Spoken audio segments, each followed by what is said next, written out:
This is No Sex, Please. I'm religious. In many parts of the world, people are dying and being killed because of who they are and who they love. If you want to support this podcast, please visit nosexplease.com.au and follow the donation links there. Well, I'm thrilled today to tell you that I have David Haywood, aka the Naked Pastor, and you'll notice that he is clothed today. At this point, anyway. Sorry? At this point, anyway. At this point, anyway. But I often say that I often say I'm actually quite naked underneath. Yeah. So, David, it's a thrill to have you on No Sex, Please. I'm religious. And to talk about your journey a little bit and see how it relates to ours and so on. So that's fantastic. You were a pastor of what sort of church was it years ago? Well, first of all, thanks so much, David, for having me on your show, and it's great to be here. And hello, everybody who's listening. So, I call myself my own ecumenical movement, really, because I was in so many different denominations. I was born and baptized Anglican, and then we moved so often that we weren't dedicated to any one denomination or church. We went to whatever church was convenient. And I came to faith in a Baptist church as a teenager. And then shortly after that, we switched to a Pentecostal church. And then I went to a Pentecostal Bible college. Then I went to an evangelical seminary, Gordon Conwell Theological Seminary in Boston. I met my wife in Bible college, by the way, Lisa. And then I found my way into the Presbyterian Church in Canada, eventually got ordained, served the Presbyterian Church in Canada as a minister for many years, and then switched over to Vineyard, which there are vineyards where you are, but for people who don't know, it's very much like Hillsong. And the same kind of vibe, culture, theology, everything. And so that's the kind of church I served, a Vineyard Church, until 2010. That's when I left the ministry 14 years ago. Wow, amazing. And you went through a form of deconstruction. So my deconstruction actually began on my graduation day from seminary. Wow. I finally wondered if the Bible was inspired. The three I's are inspired, infallible, and inspired, infallible, and I can't think of it either. I can't remember the third I right now. Inspired, infallible, and anyway, I'm skipping me right now. It'll come to me. And I was traumatized because I'd spent years and years just studying the Bible. I got years of Greek, years of Hebrew. I was on my way to become a Bible scholar. I actually started my PhD in biblical studies at the University of Toronto. But this worm got into my brain about the inspiration of Scripture. And inerrant. That's the word. That's the word. I'm sorry, I couldn't think of it either. So inerrant. No mistakes, infallible, and truthful and inspired, dropped down from heaven. And it devastated me, but I had to continue on. So like Lisa was like, you got to go to your graduation ceremony. So I went to graduation, then I served the church for many years as a pastor. And I say my deconstruction was like a glacial melt. It just took years and years, decades actually. And in fact, I've come to the conclusion that my kind of deconstruction is for life. It's an ongoing thing. Because you assume the posture of questioning everything. Yes. And all your conditioning, and we're constantly being conditioned. So for me, deconstruction is a way of life. So deconstruction began way back in my mid-20s. Wow. Yeah. Wow. Well, And you can tell I'm a little bit older than that now. Are you really? Goodness. I thought you were similar age to me. I'm in my mid-20s. No, I don't think anyone would believe that of me anyway. So, David, it's interesting that you say that, because the deconstruction process. I mean, in a sense, I was thinking as you were just talking then, children ask questions all the time, Right. And that's how they learn, But what seems to happen to most of us through life is that you learn there are some areas where you don't ask questions, right? And religion is one of those, Mm-hmm. Particularly for fundamentalists and so on. So you accept, these are the things you accept. You don't question them, And Right. the three eyes, no, don't go there. Mm-hmm. Mm-hmm. But the fact that you question is so important. And I think today, when we look at the rise of Christian nationalism and all that sort of thing, and they had in America, the run on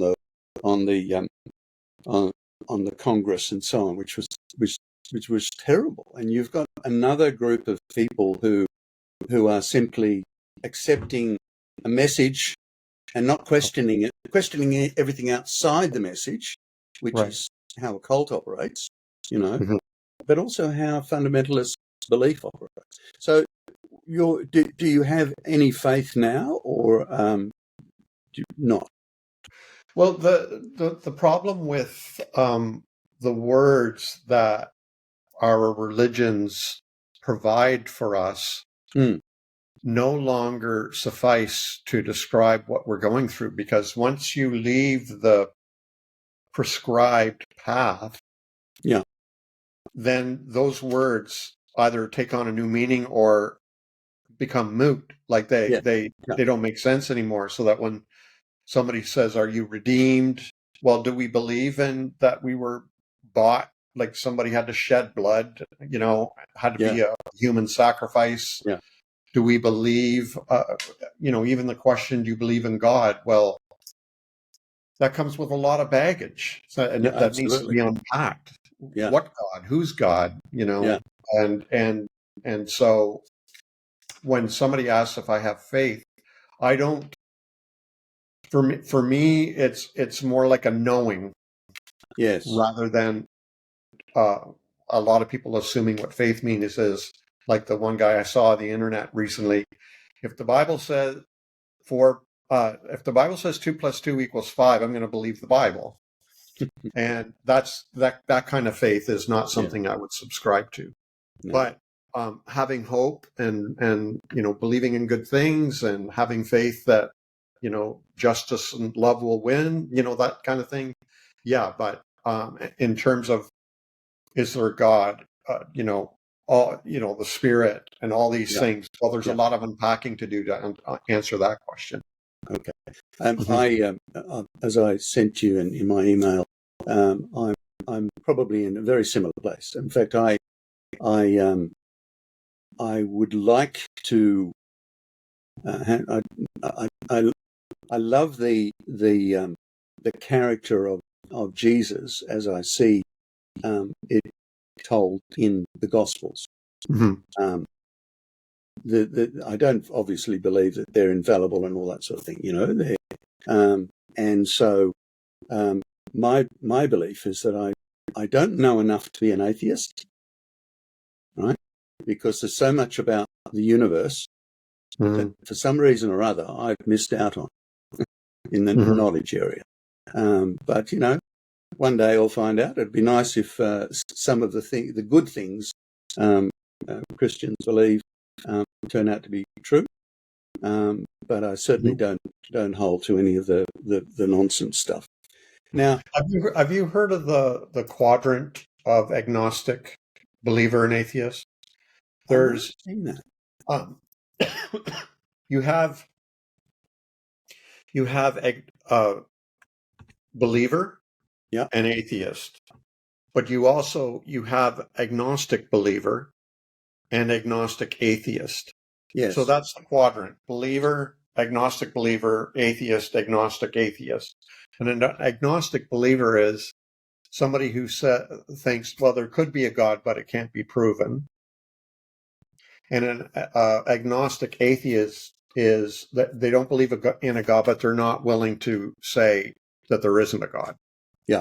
Right. So you have those that quadrant, and I find a lot of the people that seem to be attracted to my work. Well, actually, man, well, I would guess that the majority would land in the agnostic believer quadrant sector. Yes. Yes. And although, man, there's a lot of atheists and agnostic atheists and believers who follow me as well. So Yeah. it's quite an interesting gang Yeah. around the Naked Pastor. It's pretty cool. Yeah. Well, that's great. I let me share one of your wonderful cartoons and just Okay. ask your comments about it. One of the things I love about your work is that you do such a wonderful job of sharing love, and inclusion, Right.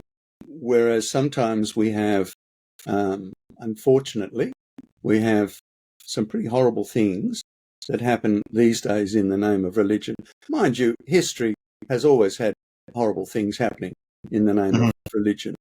So this one, okay. Now, that's not a cartoon, obviously, but I think it's such a beautiful piece. Thank you. Yeah, and it's very moving, I think. So talk about it, please. Yeah, so that is the my painting I call carrying my inner child to safety. Hmm. And actually, I still have the original. So if anybody out there wants it, let me know. But I made limited edition signed and numbered prints of that, and they all sold right away. So many people are identifying with it.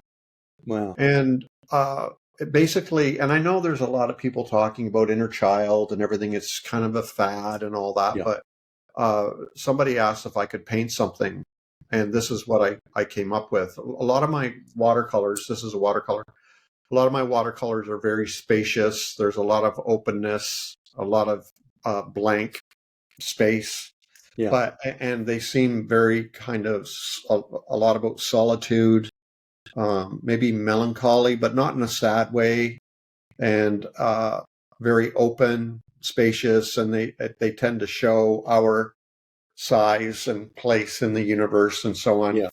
And so what this symbolized for me is, me, I identify with the adult carrying my inner child, the little David, to safety. Yeah. But I also identify with the little David being carried to safety. It's both me. Yeah. And so a lot of people identify with this. They see themselves in it. They see it as, yes, that's what I'm doing, or I must do this. I need to take care of myself. And the way I do that is by caring for my inner child, Yeah. and loving that inner child, embracing that inner child, and protecting it. And so that's what this painting conveys. I totally did not expect you to show one of my paintings, but this is one of my personal favorites for sure. Yeah. Look, when I found it, it's certainly a favourite of mine. Mm-hmm. And I do love it. So tell me what about your inner child. Mm-hmm.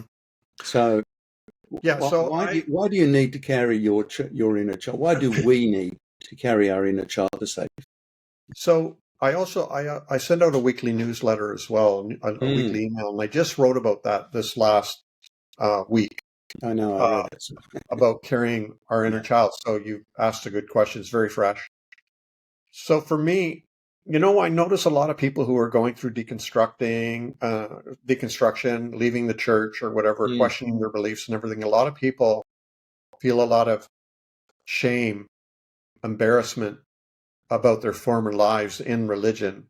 And a Yeah. lot of people can't believe that they believed what they believed, and they can't believe they participated in some of the crazy stuff that they did at church and believe some of the nonsensical things they believe. But also, a lot of people struggle with the fact that they feel complicit in their own spiritual abuse, Yeah. Yeah. or being duped and willingly, in order to belong. I mean, that's often the price to belong Yeah. to many groups, but especially religious groups, is you have to hide a part of yourself, and you have to conform, Mm. and you have to be quiet, and you just have to fit in and do everything you can to fit in. And so a lot of people look back and they're saying, why did I allow myself to be duped like that, and be Mm. controlled and manipulated like that, and Yeah. abused like that? I can't believe it. And so what I try to encourage us to do is to, why did you do that? It was in order to be loved. It was, you Yeah. just wanted to be loved. You just Yeah. wanted to belong. Yeah. You didn't want to get hurt and publicly shamed and so on. So this is what it was, a coping mechanism, Yeah. a survival technique. And you made it. Here you are.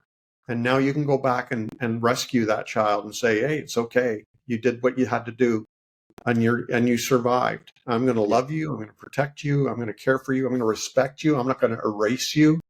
No. I'm not going to silence you.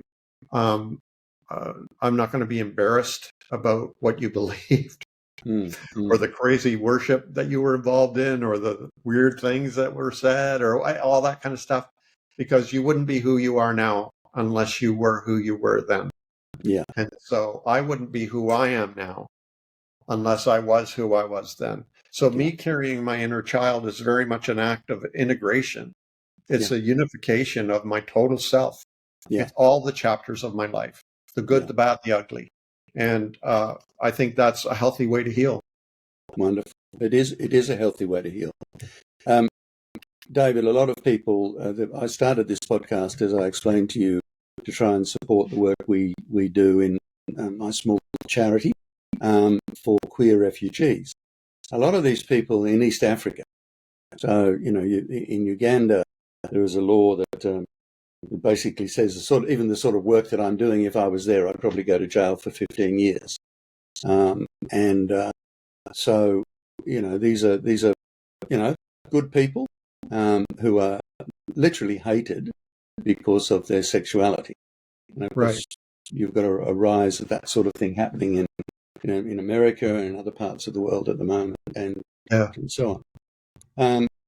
So a lot of these people hold on to a strong faith and a belief in a loving God.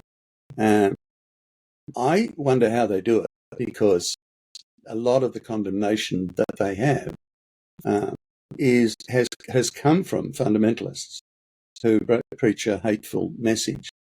But I noticed quite a few of your cartoons and so on address these sorts of issues, and which Right. I think is wonderful.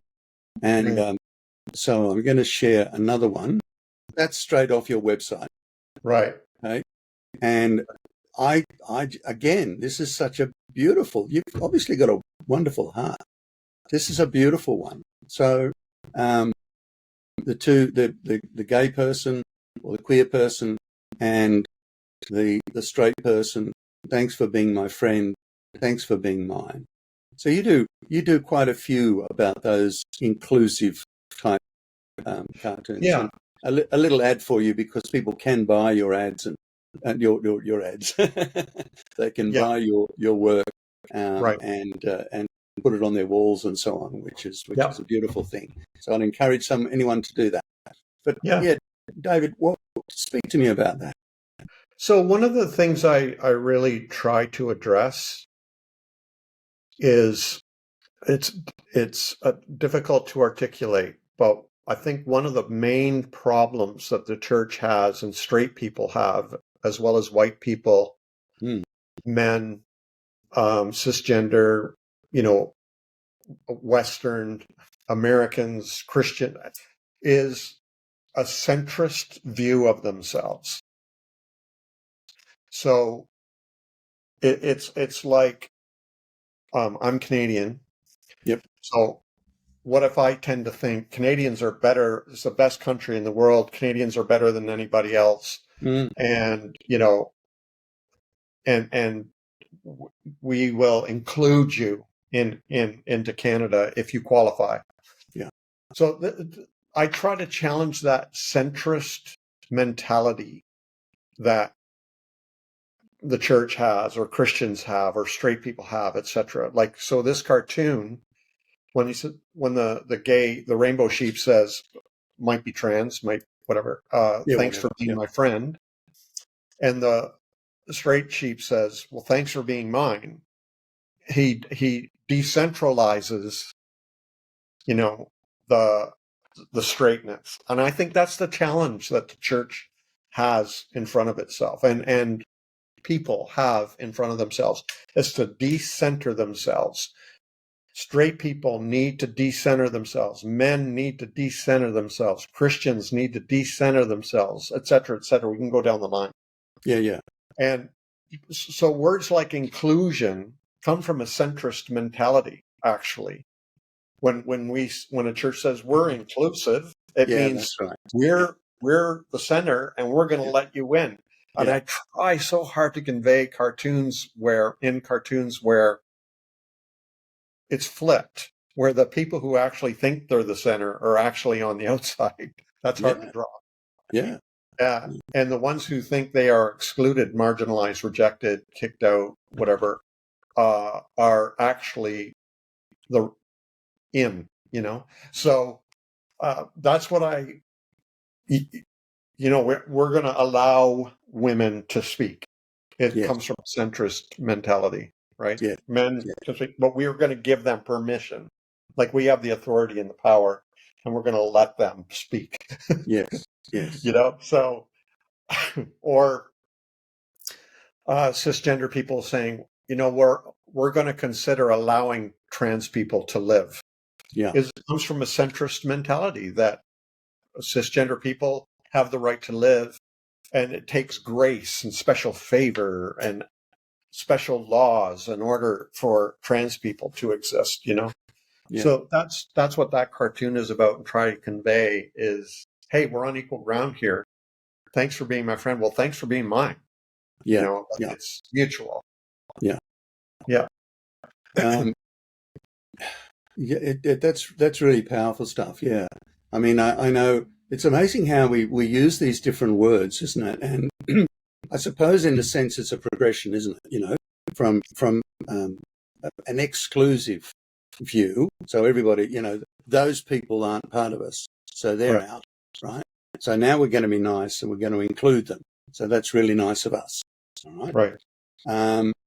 It's funny how our words go like that. I mean, I remember a phrase years ago that I used to love at one time as a Christian, which was love. What is it? Love the sinner, hate the sin. Do you remember that one? Of course. Oh, I do Yeah. cartoons about that all the time. Yeah. Yeah, I know. I've seen memes. And the other one is, but I'm trying to think of the guy who actually came up with a different one, which was, he was the author of the Ragamuffin Gospel, and he said, you should love the sinner, hate my sin. Now that has a completely different message. Of course, now I see a different view, of course, altogether about this thing of sin, because sin is again, it's a controlling mechanism. So I can simply label something as sin. I can say, for example, David, you have hanging on your wall, a steer or an animal head. That's a sin. That's Right. wrong. That's evil. I've said it. Okay. Yeah. Accept it. Right. Yeah, it's pretty wacky stuff.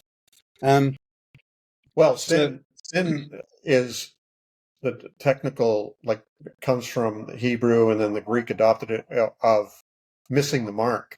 Yeah. So somebody had to establish what the mark was, and if you don't hit that mark, then you've sinned. And so if you're required to be, straight and tithing and married and bearing children and, blah, blah, blah, blah. And you're missing that mark in any way, then you're sinning. It's like automatic. So yeah, I do believe sin was a created category. Yes. To manage people. Yeah. And way back in the day, nomadic tribes and so on, protecting the community was top priority. Managing people's top priority. Yeah. And this is how it was done. Yeah. And in ages ago, the way you cleansed the community was by convicting somebody to death, either by execution or banning them to the wilderness where they would surely die. Yeah. Now we just, shame them, exclude them, shun them, whatever. Yeah. And so it's a sociological execution. Yeah. A social execution rather than a physical one. So yeah, I totally believe that's what's going on. I've got another one that I'd like to share of yours. So this one is another beautiful one. Our pastor warned us about this. These are the spirits of all the people who were ever physical. Oh, God. Yeah, so I've started a Sunday series called Sexy Sunday where I address and challenge purity culture ideology. Yeah. And purity culture is basically, for those who don't know, that there should be no sex, or the very strict version is no touching at all until you're married. Yes. And then the whole purpose of marriage is for childbearing. And the woman submits to the husband's desires. She can't say no.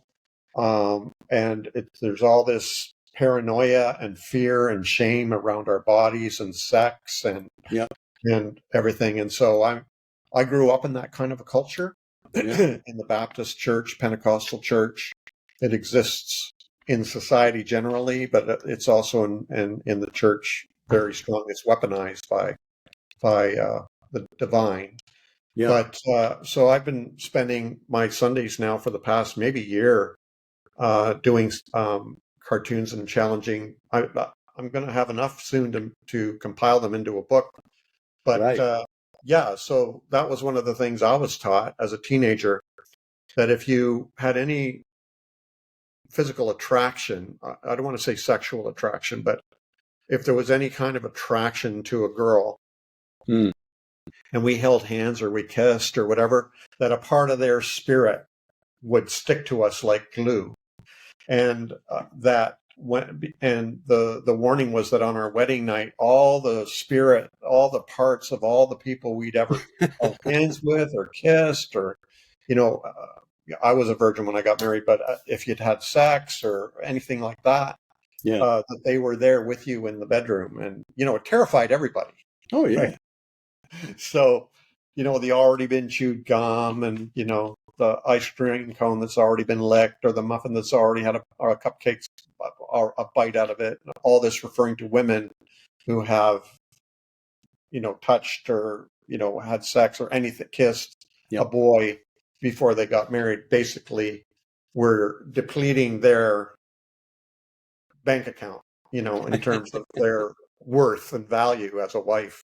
So it's very damaging, and it's around the world. I mean, even where you are, right? Canada, the U.S., the U.K., the purity culture is, alive and well. And so I'm doing what I can to challenge that. And what's really cool is I'm hearing from a lot of people. Some people are triggered by the images and what's being said, but a lot of people are saying, "Man, these are really, really helping me heal from all that." It's good to laugh. Oh, it sure is. Absolutely. It's good to laugh at some of these things and realize just how ridiculous they were. The very first interview I did on this series was with a wonderful woman called Dr. Tina Shermer Sellers, and she's an American. Have you heard of her by any chance? Dr. Tina? Sherma Sellers. Let me She's see. she's Dr. a Tina. counselor. She's a sex counselor. She started off. Go on. Dr. Tina or Tena? Tina. Sherma is Lindera? No. sorry. Sherma Dr. is Schermer, and then Sellers. She was a counselor in America and had so many people come to her. Is that her? Yes, I think that is her. Yeah. She follows me. I need to follow her back right now. She's a lovely person. She's really, and if you've got time to listen to that, you'll find it very interesting. But she said that it's on all the audio podcasts. I Right. didn't do that one as a YouTube one, but anyway, she's a wonderful woman. But she had people coming to her who were married and they had issues with sex, and one of the reasons was that they had this purity culture thing they'd signed up for, and there was so much shame around sex. Every thought you had, Right. etc., etc., and the teaching was that the wedding night cures it all. Yeah. Come on, it's Yeah. ludicrous, this stuff. Yeah. So she went on to do that sort of work. I love doing these interviews. Obviously, with you is fantastic. The last one I did was actually with a pastor who is the pastor of a church in King's Cross in Sydney. King's Cross in my growing up years was always known as the place, the haunt of prostitutes and drug people and all the rest of it, right in the centre of Sydney. But 60 years ago, a church was started by a fellow called Ted Knopfs, and it was called the Wayside Chapel. And his theology sort of merged into a Christian humanism. So if you talk about inclusion or exclusion, no one was excluded. And Right. the place is open 7 days a week. And if you went there, I've never actually been to the church. Back in my fundamentalist days, he was evil. But you go back. If you went to the church, you're sitting next to, it could be a prostitute, I don't like that word, sex worker, Right. a drug addict, an alcoholic, a company director, whatever. Wonderful, wonderful place. So, and that's the way I think churches should be. Or well, So, and then the other person I interviewed just before John Owen was a lady called Shay Barnes, and she is in the UK, and she goes out and she talks to companies about, sexual difference, how to have policies that allow them to to work appropriately with people. And she's got a lot of enemies. So she and I are planning to do another one shortly to address all the haters. But she talks about the science that is revealing the spectrum, the broad spectrum of sexuality. So, that basically, to me, says that we're even wrong in categorizing people as gay or straight or whatever, because sexuality is not something that should be feared, as the church has taught for centuries, Right. and other religions have too. But it's something to be embraced, and we're all different. We're all different, and that's okay. Yeah. Yeah. So, David, look, it's really wonderful to talk to you. You obviously love what you do because you see so much good coming from it, don't you? Yeah, for sure. Yeah. Yeah, I have a ball. I mean, I get a lot of hate, but that's all it takes is hearing that one person feels that they've been healed or validated or heard or seen. That makes all the difference in the world to me. Yeah, absolutely. So I'm just going to keep on doing what I'm doing and hope for a better world. Yeah, that's what that's what I'm working for as well. Right. Um, how do you care for yourself when you get the haters? Just go and find someone who's Sometimes I embraced. make a cartoon out of it. Oh, good on you. Great. Absolutely. Of Or course. sometimes I'll share a quote. Uh, if it's really, really ridiculous or funny, then I'll share it in a meme or whatever, and people get a big laugh out of that. But once in a while, I'll get some hate that sounds kind of scary, and the person sounds very disturbed, and I wouldn't want to be around them. Mm, My wife mm, gets nervous sometimes, yeah. Yeah. but generally speaking, it's a bunch of dogs with a lot of bark and no bite, and Yeah. I just continue to do the work. I just put my head down and do the work every day, and you know, I think one of the reasons why Naked Pastor is known around the world the way it is because I just won't go away. And I think that's one of my strengths is that I just won't go away, and I keep putting stuff out every single day. And so they just won't be able to keep up. That's all. Nobody works as hard as I do when it comes to this kind of posting positive, encouraging, affirming, challenging, Yes. speaking truth to power. It's what I do all day, every day. Wonderful. And, I'm just going to keep the haters busy, I Good. guess. Wonderful. Can, can I ask you, you must have quite a big following. Yeah, I'm at nearly 124,000 followers on Wow. Instagram. Wow. I'd say um, there's something like millions have seen my cartoons. Like so Yeah.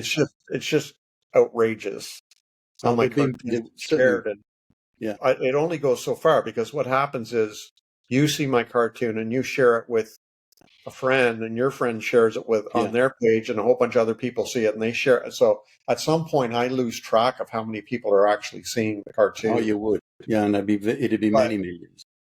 I do have some statistics, some analytics that show that my most popular city in the world is Sao Paulo, Brazil. Oh, really? Isn't that Yeah, wonderful? Oh, yeah, that's great. yeah. It's huge. The Yeah. following in Brazil is just crazy because you either have Roman Catholic or Pentecostal, Yeah. basically, Yeah. and those two extremes. Mm.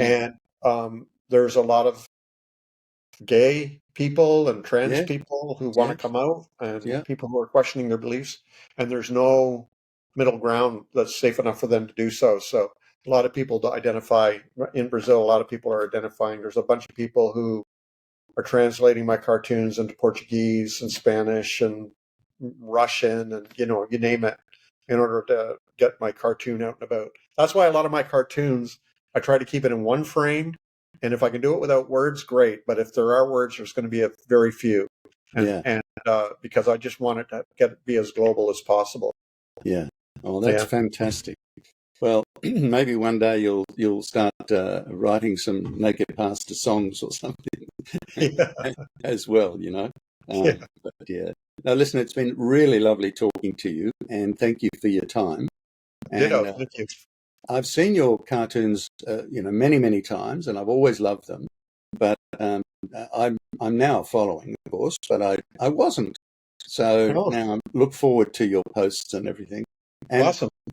and I believe that what you do, I'm hoping that I'll introduce you now to a lot of people who are doing it really tough in East Africa, where they have that constant message that you are hateful, you should be in jail, you don't deserve anything good, and Yeah, so on. yeah, All sorts of nonsense. yeah. But thank you, David. Thanks for having me on your show. Appreciate it, David. Good to meet you. Wonderful. Thanks very much. Some people around the world are giving money to spread messages of hate and to see LGBTIQ people marginalised, victimised, imprisoned and murdered. It's time for others to stand up and say enough is enough and support a message of love, a message of kindness, a message that says you are who you are and you. Please support the work of this podcast, No Sex Please, Unreligious, and visit our website www.nosexplease.com.au to make a donation today.